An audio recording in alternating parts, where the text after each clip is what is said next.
Good evening, creatures of the night. I hope you enjoy this episode, all about when Dogman encounters go about as far south as they possibly can. It's just a reminder that not all Dogman encounters have a happy ending, and that the woods can be a very dangerous place. Speaking of Dogman and werewolves, if you haven't gotten your own copy of my new novel, Werewolf Ranch, the link is in the description below. It's a really good book, according to all my students. What they don't know is part of it is based on actual events. So go grab it, take a read, and let me know what you think. Nighty night, creatures of the night. And remember, don't miss your chance to scream.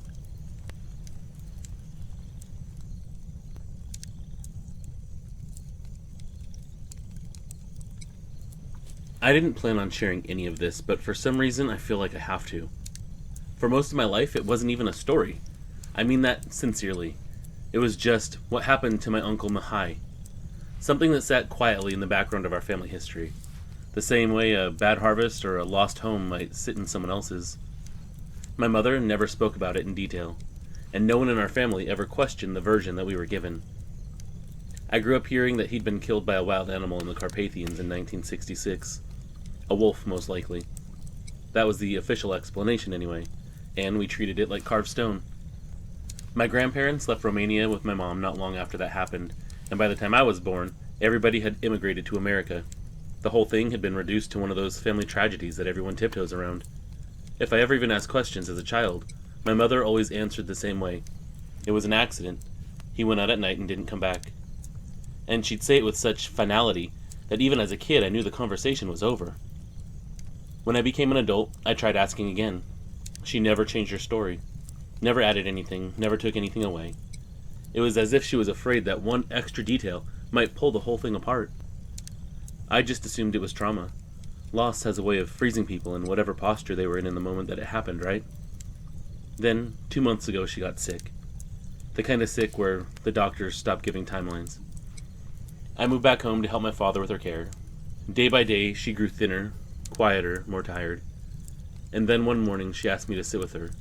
Just me, not my dad, and said she had something that she needed to tell me before she went where the truth could no longer hurt anyone. She handed me a stack of pages, shaky handwriting, ink smudged in places where her hands trembled. She told me, "Don't read this until I'm gone. But this is what really happened to your uncle." Her voice was weak, but her eyes were clearer than I'd seen them in years. "I should have told you sooner, son. But I didn't want you to grow up with the same fear that I did." I didn't know what she meant then, but I do now. I'm sharing her letter here because keeping it hidden feels wrong. Not because I expect anyone to believe it. Not because I even know how much of it I believe myself, but because she wanted it told somewhere outside the walls of our house. This is her account, written in her own handwriting, during her last weeks of life. I haven't edited anything. I haven't changed a word. Whether you think it's truth, trauma, or the fragile memories of a dying woman, that's up to you. But I know my mother. I know when she was lying, and I know when she wasn't. This is what she left me. This is what she carried with her for nearly 60 years, kept suppressed deep inside her own mind. And this is how the story begins. I didn't want to tell you this, Adrian. Not when you were little, not when you were a young man, not even when you moved away and started your own life and family. I thought I'd take it to the grave the way my mother did. And maybe that'd be best. Some things don't help anyone by being spoken out loud. Some things don't do anything but sit in the dark corners of your mind and wait. But I'm too old now, and too tired. My lungs feel smaller every day, and every morning I wake up knowing that I may not see the next. When your father left the room last time we were all together, it was just you sitting there holding my hand. I felt something that I haven't felt in decades. A sort of courage. Just the weight of knowing that I won't get another chance was weighing on me. So I wrote this down for you to read. You see, there's something you deserve to know. Something no one else alive remembers the way that I do. So listen to me, sweetheart. Listen the way you used to when you were a boy and you'd crawl into my lap after a nightmare. I need you to hear this without thinking your mother has lost her mind at the end. This is about your uncle, my brother, Mihai. You grew up hearing he died in the mountains, that he wandered too far one night and was taken by a wild animal. A wolf, most people said. Others whispered a bear. But the truth? the real truth, was never spoken outside our home, and even inside it, we barely spoke of it at all. Back then, in 1966, our lives in Romania were small. I was almost 18. Mihai was 24. He wasn't married yet, though he had been courting a girl from the next village. He'd been saving money to buy a small plot of land. He used to talk about building his own house with his own 2 hands. You would have liked him, you know. He had a soft laugh and a rough way of being gentle. He always smelled like pine and engine oil. When he hugged you, you stayed hugged. There are days that I expect to still hear him whistling outside the window, even after all this time. We lived in a small house then, just at the edge of the tree line. The Carpathians were right behind us. No fences, no roads other than dirt, just forest pressing in close. In summer, you could smell the pine needles as they drifted through the windows. That smell would coat the kitchen. It was a lovely place, nice and quiet, until that dreadful night. In the winter, the wind would scream between the trunks, and it would sound like someone calling from far away. I used to imagine the mountains themselves were alive, just watching us. It wasn't a place where superstition felt silly, son. Not with how close the trees were. You know how dark those woods get. You've been to Romania. You remember our visits. The first time we saw it, whatever it was on the path between our home and the Papuscus farm. We were coming back with a basket of eggs Mother had traded for. It was late in the afternoon. The sun was going down behind the mountains, so the shadows stretched long. Mihai walked ahead of me, swinging the basket, humming something under his breath. I don't know what made me look to the trees. Maybe a sound, maybe nothing at all, just instinct. But I stopped walking, because there was something moving between the trunks. This wasn't a creature that was running. It wasn't walking like a man, more like pacing, the way a dog paces a fence line when it doesn't know whether to bark or stay quiet. Mihai didn't notice at first. When I grabbed his arm, he frowned at me and asked what was wrong. My big brother was always the first one to protect me. I just pointed. At first, he didn't see anything. Then the shape moved closer, and we both got a better look. It wasn't coming towards us, but along the tree line, keeping pace with us. It stayed back enough that everything about it was half hidden in the dimming light. But what I remember, what I swear to you was real, was the way that this thing stood. It didn't stand like a wolf or a bear, not drop to all fours the way animals move when they walk. It stood half crouching upright, walking along on 2 legs, but not as straight as a man would. I saw its head clearly for just a moment. It turned to us, ears pointed, a muzzle like a wolf. The rest of it was just shadow, but it was tall. This creature was taller than any man that I'd ever seen in our village. It was tall in a narrow, wrong way. Mihai said, "It's just a big wolf. Light's tricking us." But he didn't sound sure, if you ask me. He put a hand on my shoulder, the way he always did when he was trying to comfort me. I didn't say anything, because I was too scared to speak. We just walked faster. We didn't dare run, but quick and careful movements. The thing seemed to follow us until the path opened up into our own field. Then it stopped. I remember turning back and seeing nothing but trees. We didn't tell our parents. Father would have blamed the shadows. Mother would have blamed our imagination. And maybe, even we wanted to believe that it wasn't real. So the 2 of us pretended that nothing had happened. We vowed to let it go and to not speak of it. But I didn't sleep properly for a long time. I'd wake in the night to the dog whining at the back door, or the chickens clucking nervously. Dad and Mihai would go out with their lantern, but they never found anything. Nothing that they would admit to seeing anyway. And then the night came that we lost my brother. It was late summer, warm enough that we had all the windows open. The house smelled like stew that Mother was cooking. Mihai had come home early from helping the Papuscus with their hay. He joked about being exhausted, and Mother joked back with him, saying a 24-year-old man shouldn't get tired so easily, that he should think of a family that he was going to raise one day, and that children required more energy than hauling hay. It just seemed like a normal night, the 4 of us enjoying each other, getting ready for a delicious dinner. When we were sitting there at the table finishing the dinner, the chickens started going mad in the coop. I remember the sound terribly. Wings hitting wood, frantic squawking, the kind that says something was in there with them, or trying to be. Those poor animals sounded terrified. And then our dog, Lupu, started whining low, ears flat against his head. He wouldn't go near the door. The dog chased off foxes twice his size before, but that night he trembled like he'd been beaten. Father stood, grabbed the old rifle from the corner. Mihai rose too, faster than him. My brother always felt responsible for protecting all of us. That's just what a good big brother he was. When he opened the back door, the air was coming in. He lifted the lantern, and its light cast wide circles across the yard. That's when all four of us saw something moving. What it was that we were seeing, I still do not have words for. But what I know is it was standing between the coop and the far shed. It had broad shoulders that looked hunched forward, and these long arms hanging down below it. The lantern didn't reach its face clearly, but enough to show the unmistakable shape. Wolfish. This thing was still crouching upright, and it seemed to be watching us. I remember clutching Mother's arm. She whispered something, maybe a prayer, maybe my name, I don't recall. Father shouted at it and fired a shot into the air. The thing turned its head toward the sound, then stepped back into the dark so smoothly it looked like it had dissolved. Mihai said he was going after it, that if it was stalking the animals, it'd come back unless we scared it off properly. Father argued, but only for a moment. Men in those days didn't back down from threats, especially near their land.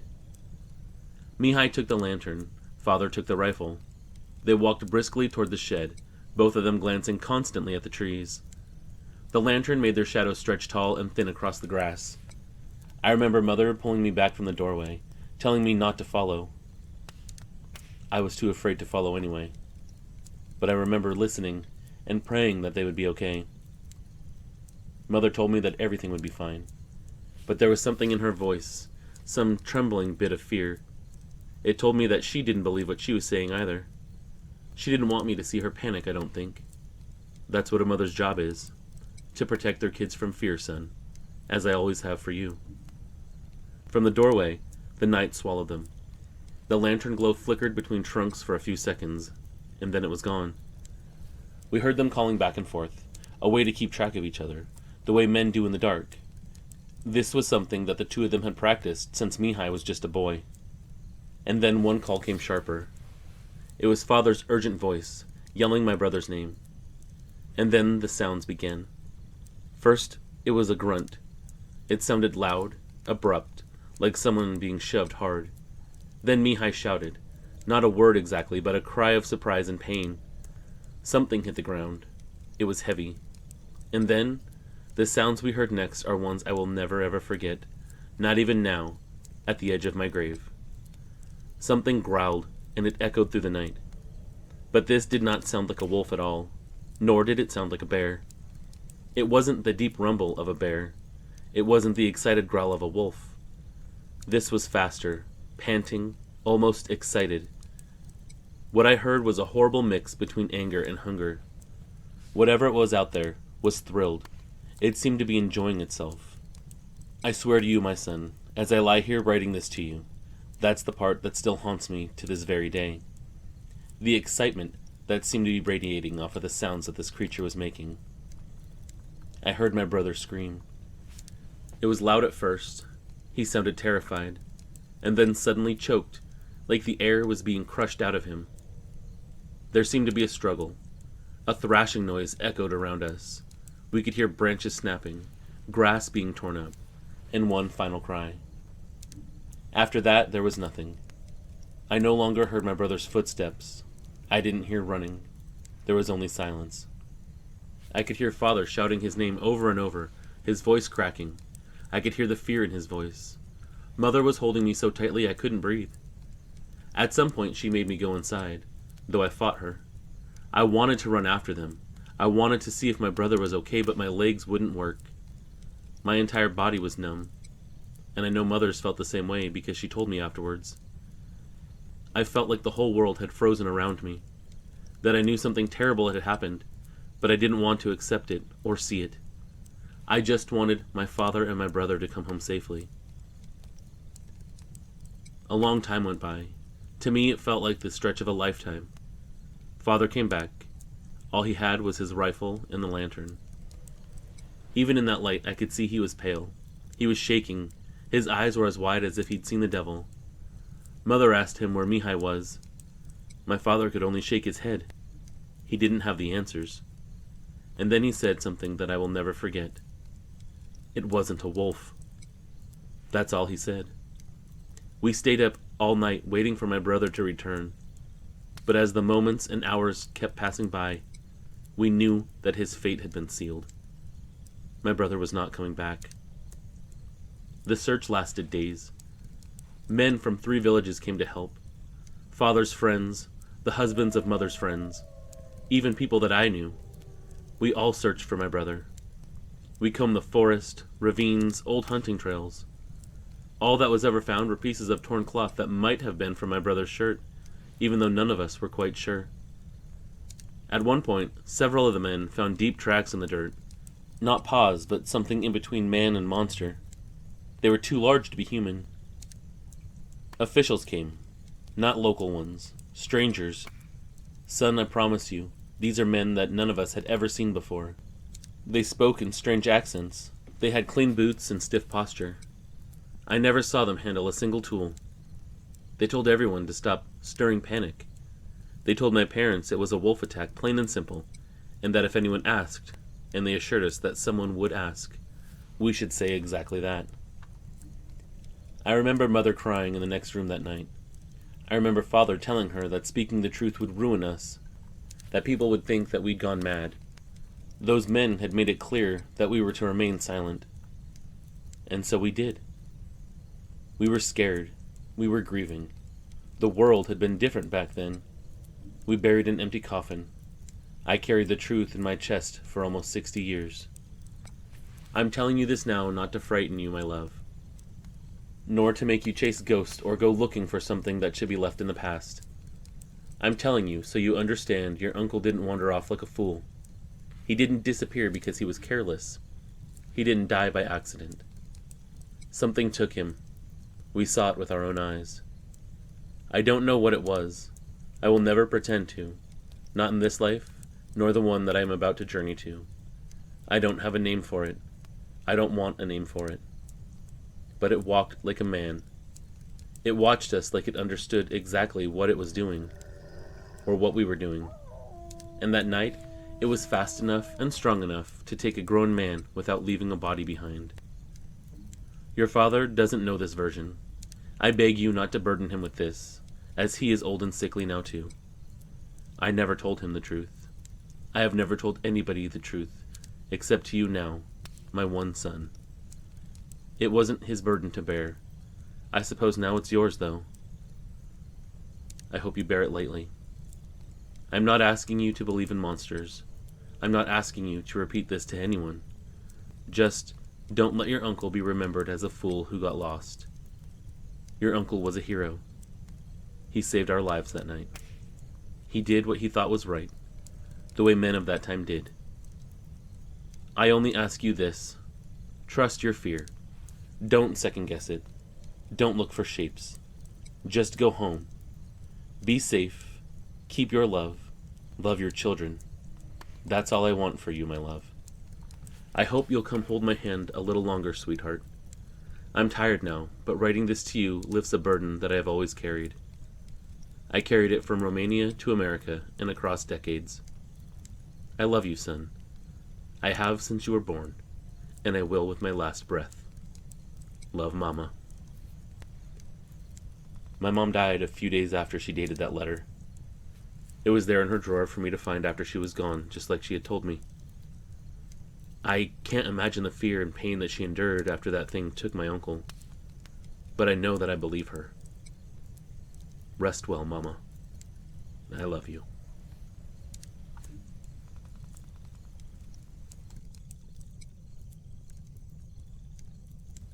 I've never liked giving my name out on things like this, so forgive me if I stay vague about who I am and where I live. It's safer that way for everyone involved, and truthfully, after everything that's happened, I don't need any extra eyes on me, or the people that I still care about. I'm only sending this in because there's been talk among a few of us who've seen things that we can't explain, and because the friend that I'm about to tell you about deserves not to be forgotten. If sharing what I know gives someone else a bit of understanding about whatever's out there, I mean, what's really out there, then maybe this is worth it. I'll start by saying yes.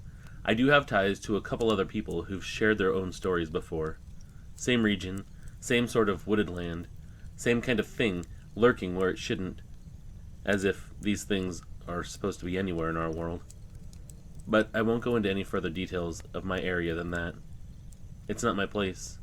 It's not my story. This is about my friend. I'll call him M. That's not his real initial, but it'll do. M lived on a piece of land a few miles outside of town. It wasn't anything fancy. A single wide with a porch built onto the front, a shed that he'd put together himself years ago, and a couple acres of mixed woods and fields stretching behind the house. He liked it that way.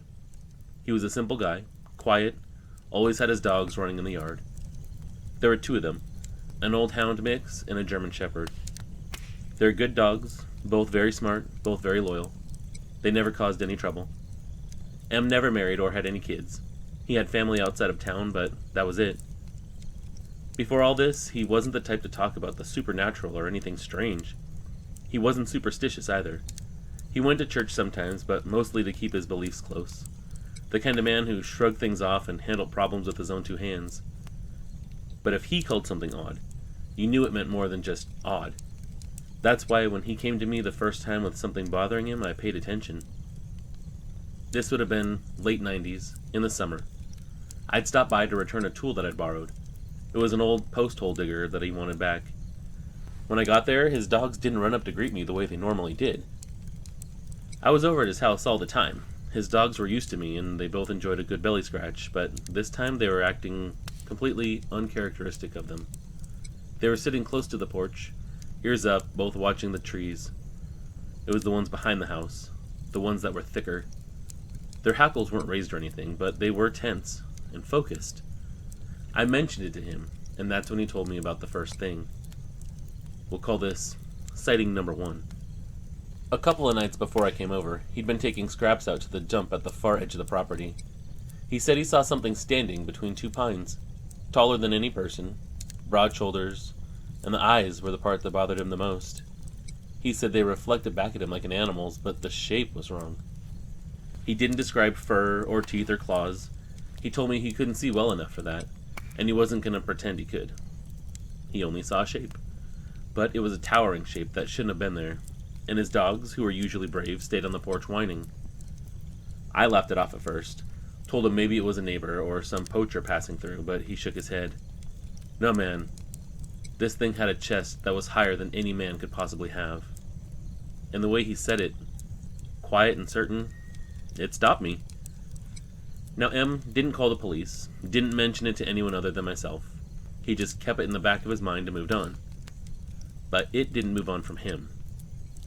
Which brings us to sighting number 2. Autumn rolled in. The leaves started dropping. You know how it goes. M planted a small row of corn every year behind the house. It wasn't much, just enough for himself and the dogs and the deer that wandered through. One evening, he was walking the rows, checking how the stalks were drying out. He said the stalks started rattling farther down, like something big was pushing through them. Not running or rushing, just moving, steady and heavy. He thought maybe it was a deer or even a bear, and he backed up a little, figuring he didn't want it to get charging. And then something came out into the open area between the corn and the woods. He didn't describe it directly. He said he didn't want to fill in memory with imagination. That's just the kind of person that he was. But he did say this. It was on 2 legs, and it looked at me like it was deciding something. Then it turned and walked back into the trees. Now, M didn't chase it. He's not a fool. He didn't yell at it. He just froze and watched. Careful not to entice it into charging at him. That was the first time he admitted to me he felt genuinely afraid. Like I said, this is a guy that lives alone. He doesn't get afraid of anything. I told him he should report it. At least let someone know there's an animal acting strange around his place. But he didn't. And then the winter came early that year. Right after the first snow, he called me again. Said something was watching his house. It was the night before that he called. Said the dogs were acting strange too. Now you need to understand, those dogs barked at everything. Strangers, raccoons, the wind. They were alert and loud. But around this time, M said they didn't bark at all. They just paced. They'd stand at the windows, trembling, tails actually tucked between their legs, whining. Not one single growl, not one single bark. That was the thing that was perplexing to him, and unnerved him, because if his fearless dogs were afraid, then he might have the good mind to be afraid too. He said he'd open the door, and they refused to step outside. One night while he was sitting in the living room, he heard something scrape along the siding. It was like something rough dragging lightly across the exterior wall. Then a thud, like something bumped the house on purpose. He went out with a flashlight, but of course saw nothing. Just these weird tracks at the back of the shed. They were deep, too deep for a man to make, so he knew that whatever he was looking at wasn't just tall, it was heavy too. Now he didn't show me these prints, but I could tell by the look on his face that he wasn't exaggerating. And then the last time he talked to me before everything went bad was early spring. He said he'd woken up around 2 a.m. because the shepherd was whining at the bedroom doorway. Whining again, not barking. So this thing was causing terror in his dogs once more. M got up, thinking maybe there was a stray dog or coyote out near the trash bins that was spooking the dog, but he had half a mind to think that something else was out there too, especially after what he'd seen. He looked out his back window and saw something standing by the fence line, same place he'd seen the tall shape the very first time. But now it wasn't just a shape, because the moon was bright enough to give him more detail. He didn't give me a lot of detail. He didn't want to, just, it was standing upright. It knew I saw it, and it waited for me. And you know what? I swear it looked like something halfway between a man and a wolf.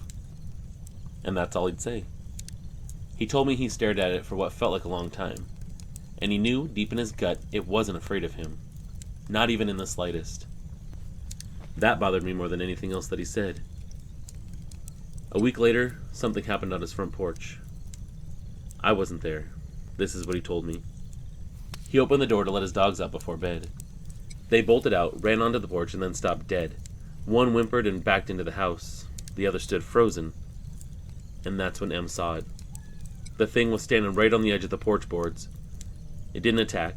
It didn't even snarl. It was just standing there, like it was claiming the space as its own, like it was testing my friend to see what he'd do. It was encroaching on his property now, claiming it as its own. He told me that he shouted at it, threw something, a boot I think. It backed away slowly, then slipped off into the darkness, and again showed absolutely no sign of fear. M didn't sleep at all that night. He told me the next day he felt like a line had been crossed though. Whatever this thing was, it wasn't shy anymore. It wasn't just passing through. It wanted something, and he was afraid that it wanted his property as his own. He talked about maybe going to stay with relatives for a bit. Talked about reinforcing the doors. Talked about the dogs needing protection. But life goes on. M was a stubborn man. He fed the animals, fixed his front porch steps, went to work, talked to me like normal. A good few weeks went by without any kind of incident. The night before he disappeared, he called me to chat about everyday things. Weather, work, his truck needing new tires. Nothing about that damn creature. Nothing even kind of remotely strange. Looking back, that call feels like the last bit of normal either of us ever had. M went missing the next evening. He didn't show up for work. Didn't answer his phone. A neighbor even noticed his truck still parked by the shed with the driver's door open. The dogs were inside the house, scared but unharmed. I joined the search along with local volunteers. Law enforcement only got involved then, after the fact. They took the lead, organized the groups, marked the search grid. Everyone focused on the woods behind his house. There were trails back there he could have got lost on, creek beds he could have fallen into. We searched for over a day. I won't give you the details about what we found. I don't want to do that to him, or you, or his family. I'll only say we found remains. Enough to confirm it was him at least. But no cause of death was ever officially given beyond animal attack. We weren't told anything else, and maybe that should have been the end of it. But about a year later, I got a call from a buddy of mine, a local officer who'd worked the scene. He was moving across country after having a baby, and wanted to clear his conscience, I guess. He never said it directly, but I could tell in that conversation it felt good for him to say it out loud. He told me, quietly but firmly, that the people above him in authority knew more than what they'd written in the report. He didn't elaborate, but he didn't have to. His tone told me everything that I needed to hear. That thing that M had seen on his property was responsible for his disappearance and his death. But something had to be kept quiet on purpose. I didn't ask questions. I knew what I needed to know and I didn't want to delve into it any further. And my friend from the office didn't offer any other details. He only said, "Just be careful. Anything that big doesn't change its habits quickly. You've heard the stories that go on around here. I don't think they're a bunch of hooey." That stuck with me. Looking back, the dogs don't lie. Whatever that thing was, they knew it before any of us did. They're a warning system. M didn't go looking for trouble. He didn't provoke anything. He was a good man who loved simple things. He didn't meddle in anything dark or strange, didn't invite danger. But something found him anyway. I've gone through every possibility over the years. It wasn't a bear attack, wasn't a cougar, wasn't some human. Not something that a lot of people think exists, or even less, agree that exist. But it fits the bill. That thing that was walking upright, that thing that was coming closer and closer. I think one night, M went out to his truck, who knows for what, and that thing was there. Maybe he didn't see it, and it got him. But I know now, and I agree that these things are real. They can't not be. Not with the sightings that everyone talks about. Not with the tracks that some people take pictures of. Not with the behavior that dogs exhibit when that creature's around. Especially not with what little law enforcement hints at. I'm not saying it was one thing or another.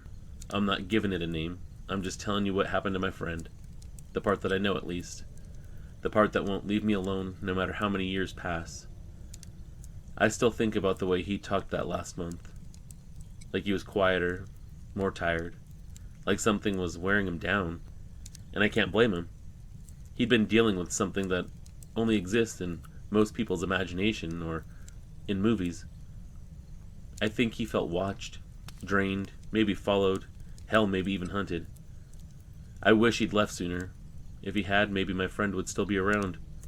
I wish I could sit there and have a cold beer with him. I'd wish he'd taken the dogs and gone to stay with family for a while. I wish he'd told me more about what happened, so I could shed more light on it. Or at least, I wish he would have told more people. I still visit that spot sometimes, though there's nothing there anymore. The house was eventually emptied and sold. The trailer was demolished. Now it's just property. There's another family that owns it. They didn't build anything on it, but it's still there, and sometimes I wonder if they'd seen anything. I don't know. I don't bother them. I keep my distance for their sake and mine. But I remember everything M told me. Every detail he trusted in me, though I wish that I'd had more details to give to you. Every piece of fear that he tried to hide, I could see. Whenever I hear people say there's nothing out there worth being afraid of, I stay quiet. Because I know the truth, as do a lot of people around here. Not everything that walks on two legs is human. Not everything that watches from the woods is just passing through. That's all I have to say about that. That's all I can say about that. I just hope someone here listens. Thanks for sharing. Anonymous.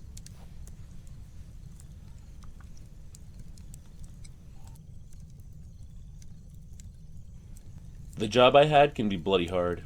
From dawn until nightfall, wiggling through the rough terrain, setting markers and checking measurements needed for road construction. I'm a road surveyor, you see. I always come home dirty and wet and especially tired. Each road has its own unique challenges.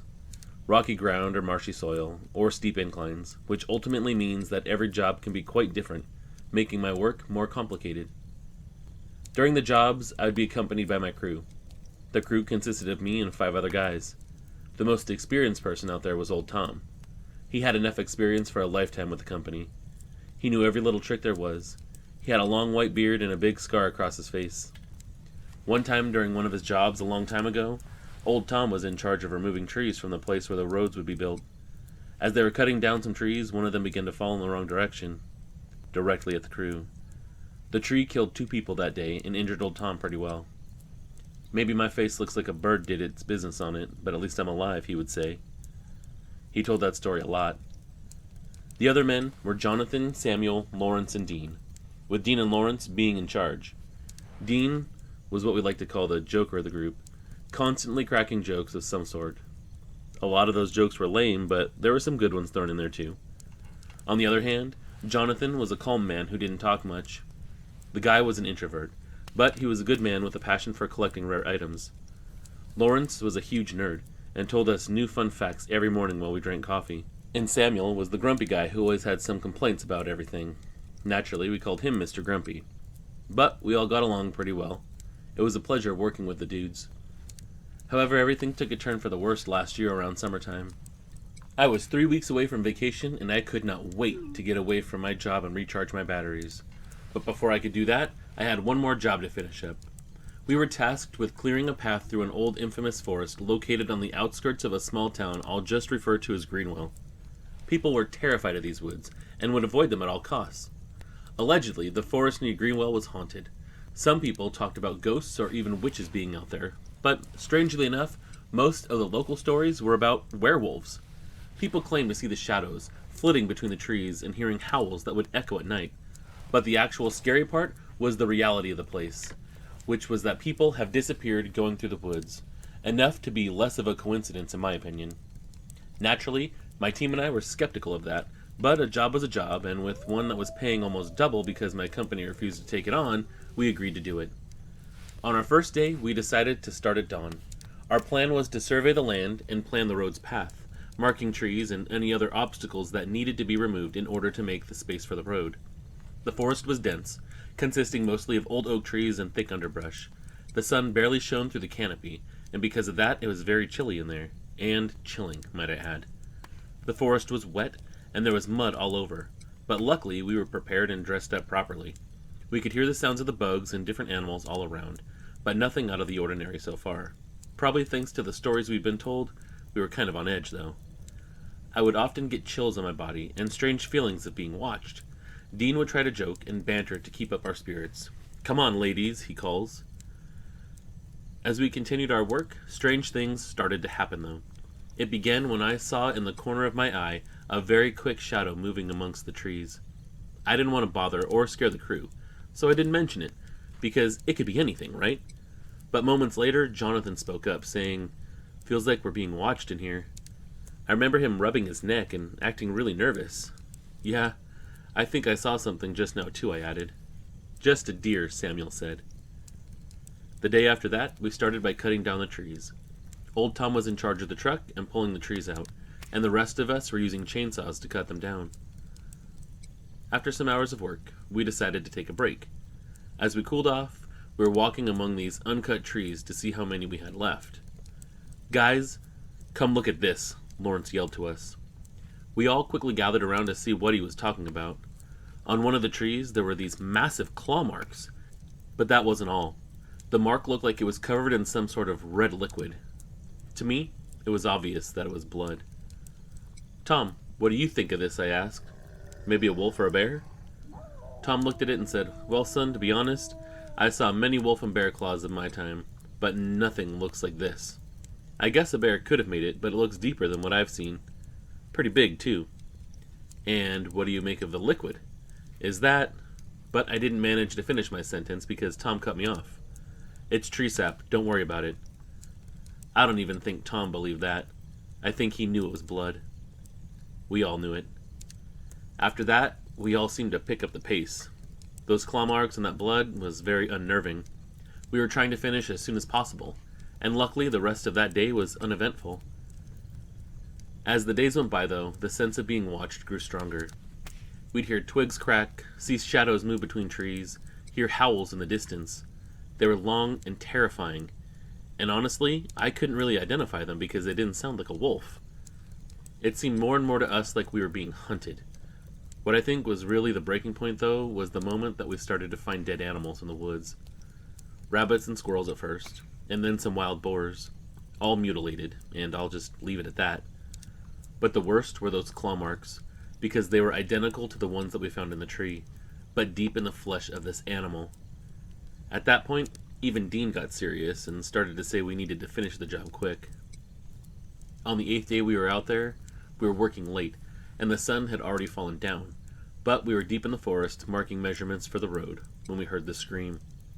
It sounded like old Tom. It sounded like he was in a lot of pain. He was yelling for help, screaming. We tried to find him, but it sounded like he was constantly changing locations, like he was being dragged or something. We were all running, we were all panicked. We were moving in circles, using flares and flashlights, hoping to spot him, but the only thing we heard were those pained screams. And suddenly, for a few minutes, there was silence. I remember Lawrence yelling Tom over and over again, and then we heard the most blood-chilling sound in my entire life. It sounded like bones cracking, but not the normal way, like when you fall off of a skateboard. It sounded more like the noise when a dog eats and breaks bones. But there sure as hell wasn't a dog out there with us. It was something else chewing and breaking bones. It took us a moment to put ourselves back together and call the police, but they just said that we needed to wait for the morning to start the search. The next day, the police wanted to use some dogs to help them find old Tom by using the smell from one of his shirts, but the dogs are too scared to even go into the woods. They don't usually do that, one of the officers said. Eventually, they did manage to calm the dogs down, and they entered the forest. It didn't take long for the dogs to find old Tom, or to be precise, what remained of old Tom. They found him and his clothes in pieces all over the place. Needless to say, all of us were dumbfounded. Tom was like a father to a lot of us, and now he was just gone. Dean was angry, swearing to kill whatever did this. Local police and forest rangers kept assuring us that it was a black bear attack, despite the clear evidence we kept giving them. In the end, we all decided we would stay and finish the job we started. Not for us, but for Tom. During the ride back from the forest, I began to talk with Jonathan. I wanted to be upfront about what I was thinking. So, those stories about werewolves, huh? What do you think about them now? To be honest, Jonathan started, I was always pretty open-minded about stuff like that. Ain't there like millions of acres of forest in the world? Don't you think that somewhere there's some sort of mysterious thing? I replied to him, the only thing I'm sure of is we need to get this done so we can leave. Talking with Jonathan about that caused me to think about werewolves a bit too much. Call me crazy, but I decided to take a silver knife with me to work, just to be sure. Although, after reading everything since my encounter, I don't think silver is really part of the mythology. The next day was our last day in those woods, thank God. When the sun started to set, that's when the growling started, though. Lawrence quickly took charge and said that we were finished and that we were leaving, right then. Stay close and move fast, he said. If you see anything, yell. I brought my rifle, just in case. Now at this point, we're practically running, my heart jumping in my chest. I couldn't stop thinking of what had happened to Tom, and I didn't want that to happen to me. Because the more I thought about it and the more time I spent out in those creepy-ass forests, I was sure that it wasn't a black bear. I was positive that there was going to be some kind of monster jumping out of the woods trying to attack the next one of us. Just as we reached the road where we parked our cars and trucks, we heard this loud growling sound coming from behind us. Then the snap of broken sticks. I turned around and realized my worst fear. I saw it standing there between the trees a few yards away. It was standing on two legs, just like you see in the movies. I thought or hoped it was a person at first, but they were bigger. The body was much more muscular, and it only took a second to realize that it was covered in fur. And of course, it had the head of a wolf. I was looking at an honest-to-God werewolf. I couldn't believe my eyes. They were really real. It had long arms, clawed hands, the whole nine. I stood stock still, just like the rest of the guys. We were absolutely in shock of what it was that we were looking at. And then this thing charged at us. I don't think I could move because I was so shocked and scared, but Samuel slapped me and yelled, "Come on, man, wake up, we need to go." I woke up from whatever trance I was in and we ran towards the car, but that thing is so incredibly fast, it was on us before we could even move. I felt something grab me by the leg. I yelled out in pain, thinking this is it, this is how I die. But then I heard the rifle blast go off. And I'm pretty sure Lawrence saved my life that night, because that thing ran off back into the forest. I'm not sure what happened right after that, because I admit, I passed out. I don't know if it was from pain or fright or maybe a combination of both, but I woke up in a hospital. I had a bandage on my leg, and I was in a heck of a lot of pain. A nurse said I was lucky to be alive, explaining that my leg had been deeply lacerated. I asked then what happened. Of course, she told me it was the same bear that had come back and attacked us all. I could only say it wasn't a bear, and when she asked what I meant, I really couldn't explain. Because you don't go telling random people that you think a werewolf tried to kill you, right? You'd go from that hospital into the loony bin. We never did have to go back to that road either. It was finished without any incident by a different crew. But the people who did come to bring down the cement said they heard howls from time to time too. We all know what we saw. We don't talk about it with each other. Hell, I don't even see any of those guys anymore. But I'll never forget old Tom. This encounter truly changed my perception of the world and the mysteries that lie within it. Maybe the legends and tales we grew up with, the ones we see in movies, maybe they're true. Because they have to come from somewhere. Right?